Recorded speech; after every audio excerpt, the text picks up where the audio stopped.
So yun guys, magandang gabi. Bali yan pala yung aking Honda Click B3 na special edition. So pagdating sa locks niya guys, kita nyo naman ang gwapo ng B3 Honda Click. Bala ko na rin pala tanggalin yung mga sticker niya na yan para medyo maging malinis siya. So ang topic pala natin yun guys, pagdating sa issue ng Honda Click B3, ano nga ba yung mabilis masira? Kaya tara, papakita ko sa inyo kung anong mabilis masira sa Honda Click B3. So ito guys, bali 8 months old ditong aking B3. Unang naging issue ito, kung nakikita ito guys, yung sa may drum brake nya ba ito, yan o, may leak ng langis. Yan, ito ang pinakamabilis masira sa Honda Click version 3. Yan o, yung gasket nya siguro to sa loob baka sira na. Hindi ko pa rin siya napaayos. Wala rin masyadong oras guys kasi busy talaga sa trabaho. Kapag may oras na, bago ko siguro maasikaso pa to.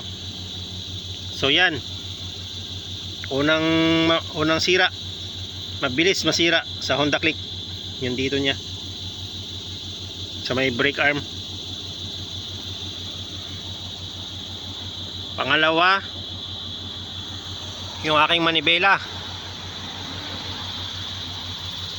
Pangalawang issue, mabilis masira sa Honda Click. Ito, yung aking manibela guys, yung bearing nya sa loob, ang bilis lumuwang.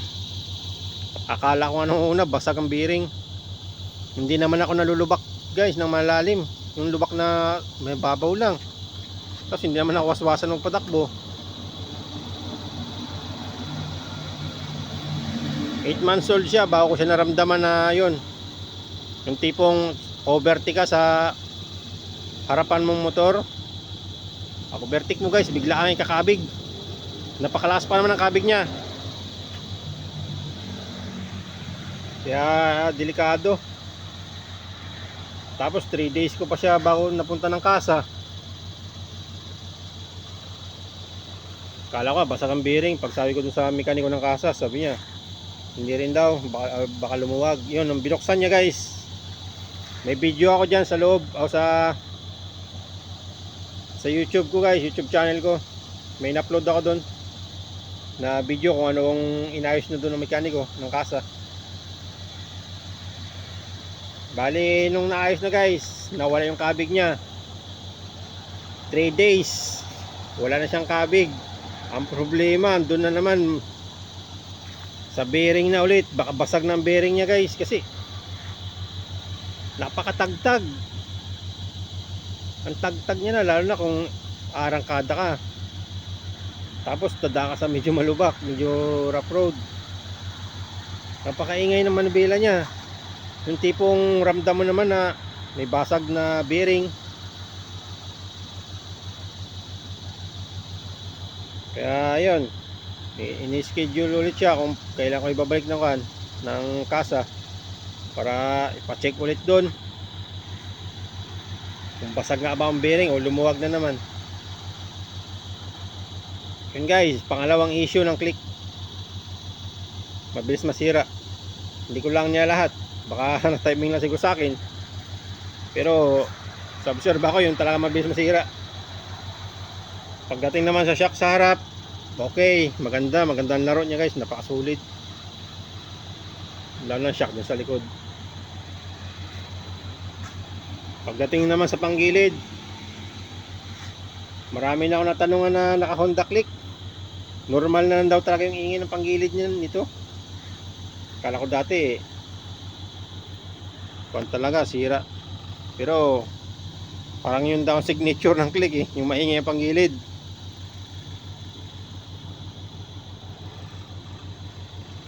Yan, kaya sa mga kukuha ng Honda Click, Kapag napanood nyo itong video guys, yun lang, pinakamabilis masira. Dalawa na yun. Yung sa may brake arm nya, sa may drum brake, yung leak. Pangalawa, yung manibela.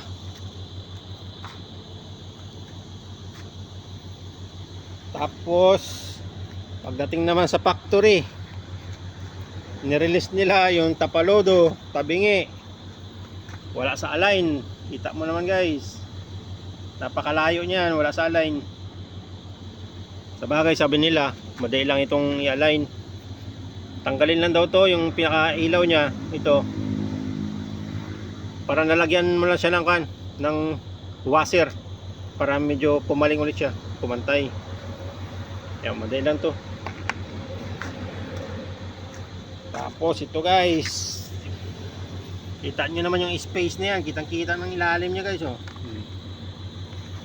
Napakalaki nyan ng clearance, oh. Sabagay, ito pag release ng kasa, ganito na talaga. Hindi ko lang nagawa ng video kaagad. Yan, kita nyo naman, oh, layo, hindi pa naman siya maikabit. Ito pa, yan, parang normal na ito sa factory defect ba ang tawag sa ganyan. So yun lang guys. Pagdating naman sa looks, kita nyo naman, oh, gwapo. Hindi naman ako hater ng Honda Click. Sa akin lang, sinabi ko lang kung anong mabilis masira, para siyempre malaman din ng mga nagbabalak magkuha ng Honda Click.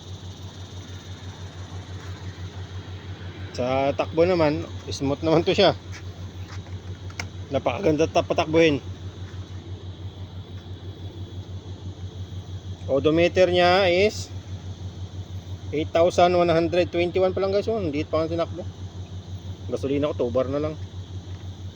Tapos yung gas consumption nya 45.9 km per liter. So yan, medyo matipid sa gasolina.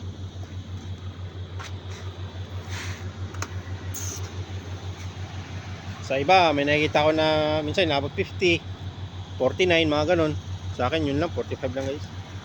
Nagkabit na rin pala ako dito ng yan sa mata niya, silaw.